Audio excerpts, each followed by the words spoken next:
Good evening mga kanukis, magandang gabi. Welcome back to my channel. This is Jojo Siamo TV mga kanukis.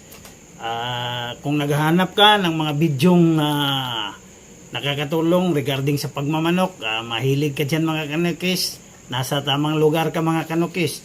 So yung mga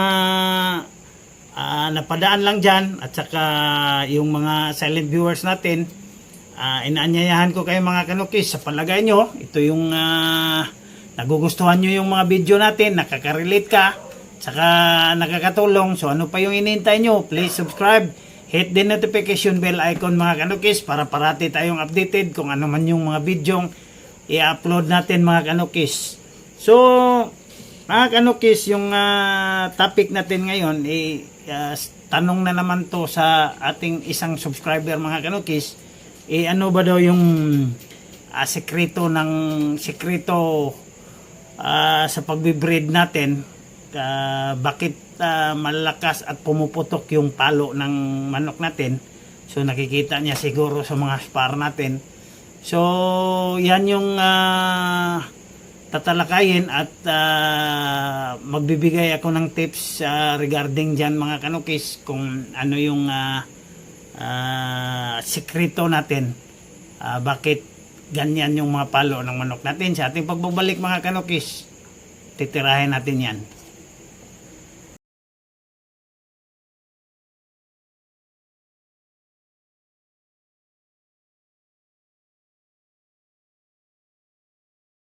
So ito mga kanukis, welcome back. Ito na naman yung albularyo. After the intro, unahan na lang natin sa SOP mga kanukis. Inuuna ko talaga yung shout out muna sa mga taong to mga kanukis.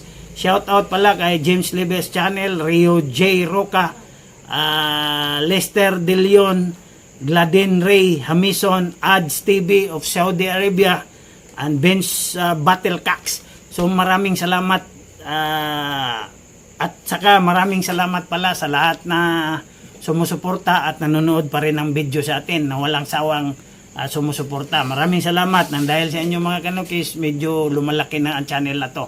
At saka sa lahat ng mga silent viewer, salamat. At saka yung magsusubscribe pa, maraming salamat. At saka sa new subscriber, maraming salamat. Welcome kayo sa channel na to mga kanukis. So ulitin ko mga kanukis, may nagtanong, curious lang siya siguro mga kanukis, dahil siguro nakikita niya yung mga spar ng manok natin, kahit na 2 months natin pumuputok ang palo na. At saka yung mga babae natin parang lalaki, hindi malulugi mga kanukis. So ito mga kanukis, wala tayong pinupost na spar dito sa YouTube channel na to, dahil para hindi tayo ma-strike ni YouTube, kasi bawal talaga yan. So nagpo-post ako, kaya nakikita siguro nila doon sa mga social media account natin mga kanukis. Actually, ininame drop ko yan ng mga account natin sa FB mga kanukis. Doon tayo nagpo-post ng mga spar. So nakikita siguro nila, kahit na yung 2 months old natin pumuputok ang palo mga kanukis. Speed, power, accuracy na, nakikita na talaga. So yun yung dahilan kaya natanong nila. So ano nga ba yung sekreto? Actually hindi sekreto yan mga kanukis. Yan yung tinatawag nating programa. Hindi matatawag na secret yan, dahil nag-share tayo. Di ba? So ang sekreto, akin-akin lang. Hindi secret yan. So take note lang mga kanukis, lahat na yung breeder may kanya-kanyang taste, may kanya-kanyang diskarte. Latest, old, kasi iba-iba yung mentality, at saka iba-iba yung diskarte sa pagbibreed mga kanukis. Pero take note lang talaga mga kanukis, ang pagkuha ng palo ng manok mga kanukis, hindi lang sa iisang bagay nakukuha yan. Nakukuha yan sa maraming bagay. Yun yung i-explain natin mga kanukis. Maraming bagay ang pinanggagalingan dyan mga kanukis. At saka hindi yan nakukuha sa 1 buwan, 2 buwan, 3 buwan. Proseso yan mga kanukis. Ika nga nila, mas better warrior talaga mga kanukis kung galing talaga sa umpisa, sa sisiyo pa hanggang sa paglaki, may mga programa ka na. Yung iba kasi natin, maraming nagtatanong sa akin, bakit yung manok nila mahina pumalo? Ganito, ganyan, ganyan. Kasi huli na sila kung huli na nila in-input yung mga procedure nila during 21 days conditioning na lang or yung malaki na. So, remember always, lahat ng bagay mga kanokis, proseso yan. Kahit nasa opisina or whatever, proseso yan. We have to step from the lower step talaga hanggang makabot tayo sa kwan. So, ito mga kanokis, ito yung simpleng tips ko mga kanokis, pero di ko sinabing perfecto to. Pero sa akin, at saka maraming nakapuna din. So, para to sa mga baguhan mga kanokis.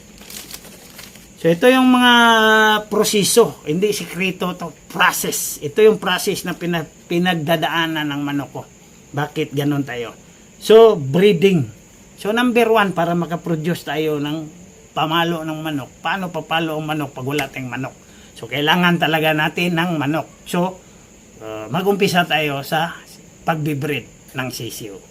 So, ito yung sabi ko mga kanokis na proseso talaga.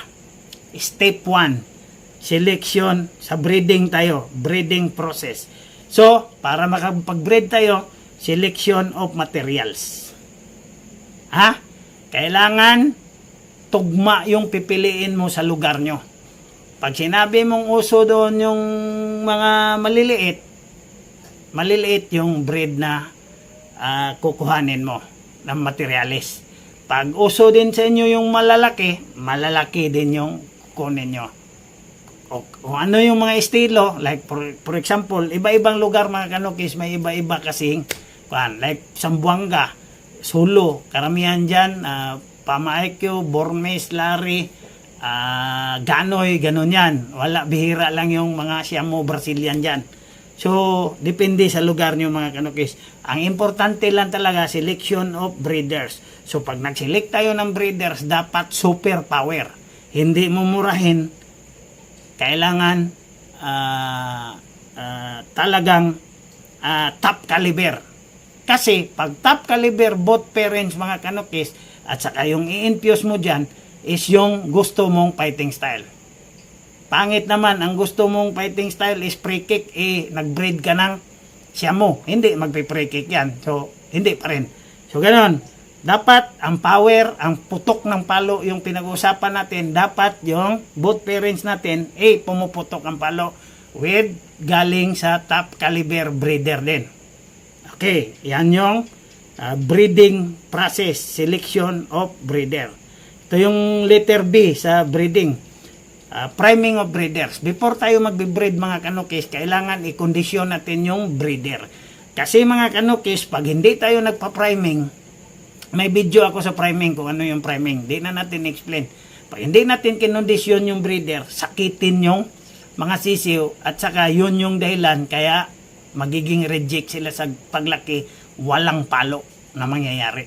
Paano papalo? Hindi nga tumubo, magiging palo sa karahay sila. So, magiging adobo. O, di ba? So, letter C sa breeding, proper chick management. Kailangan mga kanokis, yung proper chick management natin. Ano ba yung proper chick management? Yung tinatawag nating intestinal cleansing, may video tayo. Tingnan nyo lang. Brooder management. May video din tayo niyan kung ilang temperature yung kailangan natin, ilang ilaw. Kasi ang purpose dyan mga kanokis, pag hindi nyo brinod yung manok nyo, hindi aabot yan sa paluan. Kasi mamamatay yan in early stage. Walang magsusurvive. Kung may magsurvive man mga kanokis, baka tinamaan ng kuraysa, bulag, or payat, or sakitin, hindi tumubo, mahinang pumalo. So, paluan yung topic natin pumuputok ang palo Dapat marunong ka sa proper chick management. Letter D, pag nakaproduce ka na, kompleto na, lumaki na sila mga kanokis, ito yung importante. Yung iba kasi, hindi pa nga na-try, bininta na. pagbinta, pulpul ang lumabas.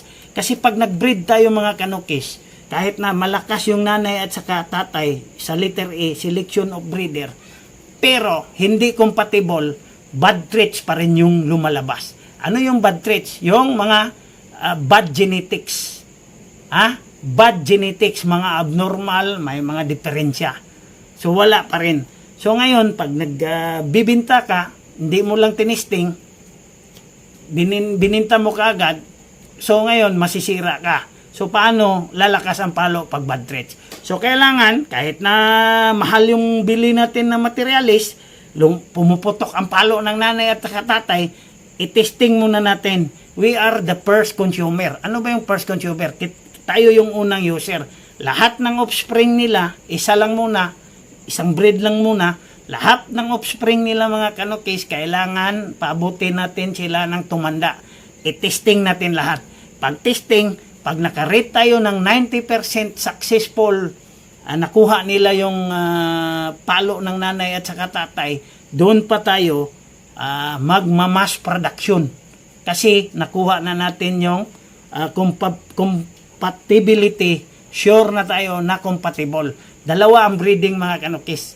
Kahit na bright, pumuputok ang palo ng nanay at saka tatay, pag bad traits ang ilalabas yan, meaning yung genetic nila is hindi tugma.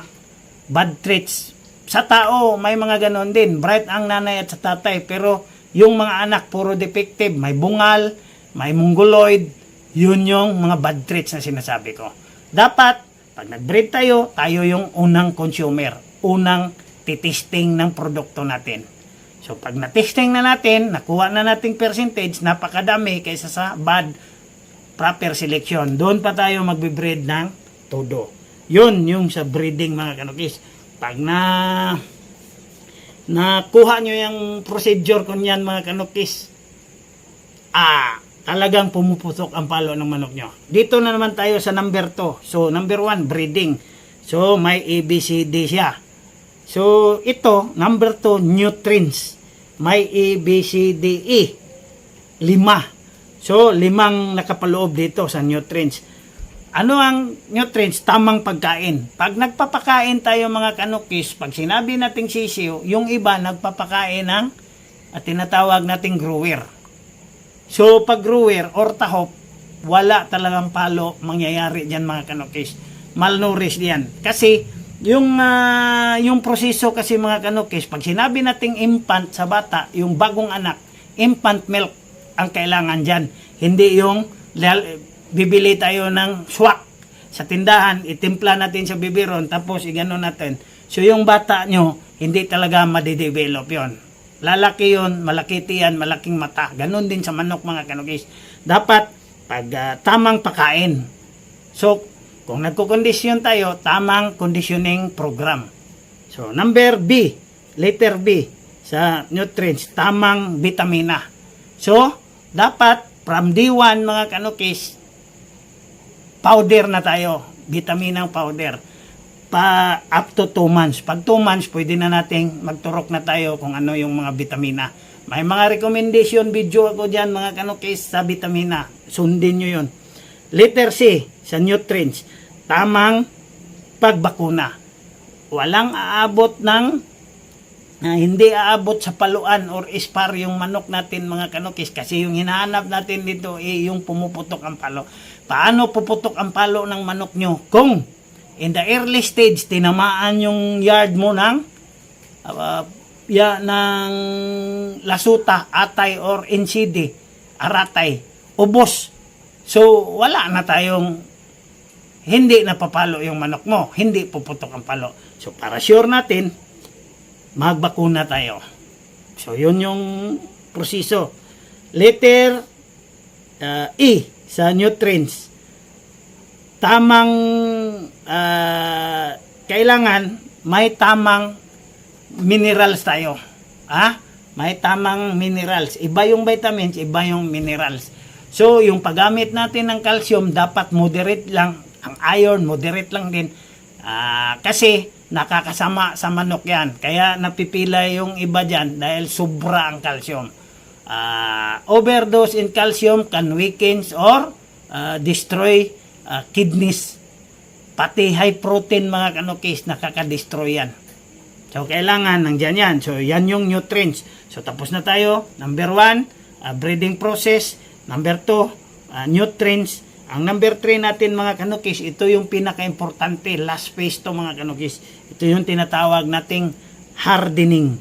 Ito yung pinaka-vital mga kanukis, pinaka-importante. Kahit na may breeding process tayo at saka nutrients, yung nakapaloob niya lahat doon na minention ko, wala yon pag kinulong nyo lang yung manok nyo, nagkakaroon ng rayuma yung manok natin, nagkakaroon ng gout. Dahil yung high protein, high calcium, high vitamins, at saka lahat-lahat na pinapakain natin mga kanukis, hindi niya ma-digest and converted into energy na magpo-promote ng muscle growth at saka bone structure. Di ba? Hindi titigas ang buto pag nakakulong. So ano ba yung hardening? Ito yung tinatawag natin na hardening stage mga kanukis, 3. At may video na ako nito. Dapat mga kanukis, pagdating ng 1 month ng manok natin mga kanukis, kasi wala na tayong problema, bakunado na yan, at saka si healthy, magaling din tayo sa gamutan. Di ba? May gamutan pa pala yung isa. Gamutan. Yung sa nutrients. Ang last pala is gamutan. So, para mag-survive tayo, magkakaroon ng lakas ng palo, hindi tatamaan ng sakit, or maagapan kaagad natin, kailangan magaling ka sa gamutan. So, hardening tayo. So, number 1 sa hardening mga kanukis, ito yung pinaka-vital talaga. Number 1 is tamang pag-rinse mga kanukis. Kung minsan tayo nagre-rinse tayo, nasa 6 months na. Kasi takot tayo magkaroon ng sakit yung manok natin. Magkakaroon ng sipon, tinatago natin. Without knowing mga kanukis na yung muscle at saka bone structure niya hindi nahaharden. Kaya nga sinasabi nating hardening. So number 1 hardening, tamang pag-rinse. Ano ba ang tamang rinsing mga kanukis? Yung ginagamit ko mga kanukis, ito akin to Akin to. Hindi ako, wala akong sinabing iba dito sa akin to. Kasi ako ang tinanong anong sikreto natin? So yung nagre-rinse ako mga kanukis, 1 month old. Basta hindi ko ibinta yung mga sisiw na yan for consumption ko, for testing ko, nire-rinse ko lang sila mga kanukis. Bakit nire-rinse natin mga kanukis? Para mentally, physically, magkakaroon sila ng self-confidence mga kanukis. Diba? At saka, in other words, yung natural way mga kanukis, bone structure and muscle development mga kanukis, madidevelop talaga. Dahil nakakakain sila ng damo, nakakain sila ng minerals, at saka pinapakain pa natin ng magandang pagkain na angkop talaga sa edad nila. So yung pagre-rinse natin, malaking tulong yan mga kanukis. Nagkakaroon ng reflex yung manok. Bakit nagkakaroon ng reflex? At saka nagkakaroon ng instinct. Ang reflex niya dahil sa instinct niya. Kasi hinahabol yan sila sa malalaki. Dahil yung mga manok kasi mga kanukis, pag may ni-rinse tayong sisiyo, hahabol-habulin yan. So yun palang mga kanukis, exercise na yun. From daily life nila, exercise na yun. Habol-habulin sila. At saka survival of the fittest mga kanukis, yung survival of animals, kasi hindi sila mabubuhay kung hindi talaga sila kakain. Susok-sok yan sila sa ilalim. Hanggang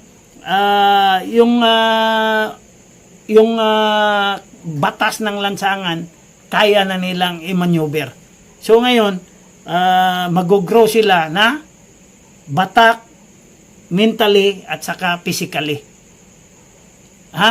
Yun mga kanukis, logic mga kanukis, yung bata na parati lang sa bahay, pag pinalabas mo yan, kahit na malunggay, hindi marunong sa malunggay yan. May pinsan ako dati. Sa bahay lang parati. Sabi ko, kuha ka ng malunggay doon, hindi marunong sa malunggay. Hindi nga marunong bumili. So ilaron lang siya sa mga kugmuhon. Yung sinasabi nating mga bubuwit na bata, yun yung disadvantage. Kasi walang instinct. So yun, tamang rinsing. So number B, letter B sa hardening is tamang pagpatikas. paano ba natin patitikasin yung manok natin mga kanukis? From 1 month to 6 months or 7 months, pag medyo kakasta na siya or nambubuli na siya ng ibang manok, kunin nyo na. Pagkuha nyo mga kanukis, ilagay nyo na sa kulungan. Kung wala kang flying pins, kulungan lang muna, lagyan mo ng babae every other day.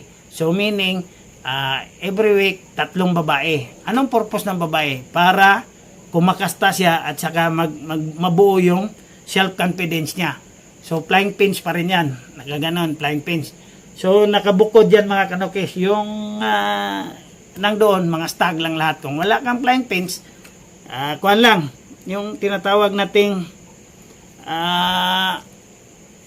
yung green limber lang. Actually, may hardening na ako sa video mga kanukis. Hanapin nyo lang to save time.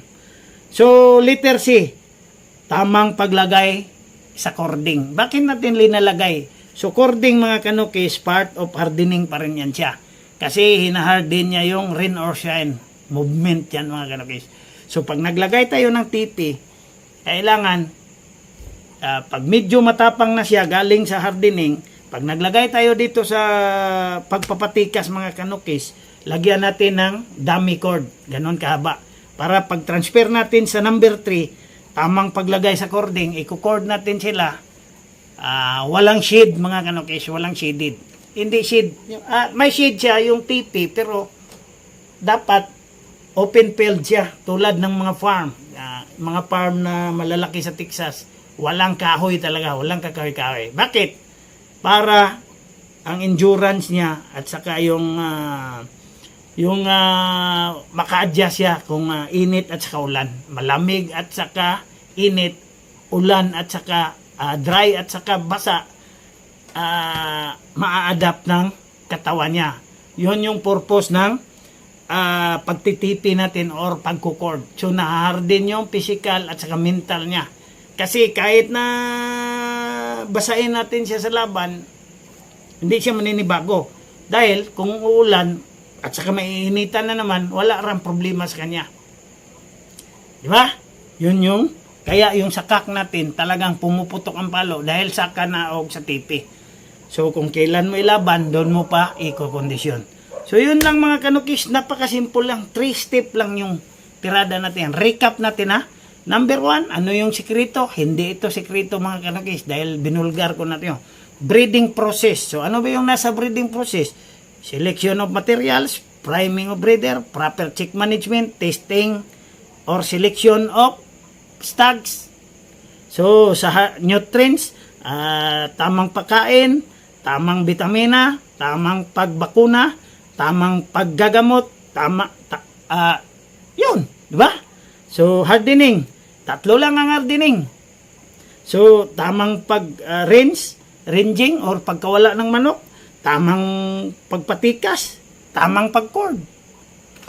So yun lang mga kanukis, sana nagustuhan nyo yung topic natin ngayon mga kanukis at saka maraming salamat pala sa nagkuha ng topic na to mga kanukis dahil curious lang talaga siya. Dahil ako mga kanukis, experience ko rin din yan dati, bakit yung mga manok ko pulpul, mahihina ang palo. So, sa katagalan, matutunan mo rin yan sa iba. Kasi good breeder is a good listener, mga kanukis. Always listen kung hindi mo alam, mga kanukis. Always listen ka lang talaga. Good breeder is a good listener. So, ito yung Juju Shamu TV, mga kanukis. Ito yung kuha natin, FB page natin. Saka ito, Juju Brazilian Top Spin. Dito tayo nagpo-post, dito nyo makikita yung mga angas ng manok natin mga kanukis. So thank you mga kanukis. Merry Christmas and advance Happy New Year sa inyong lahat.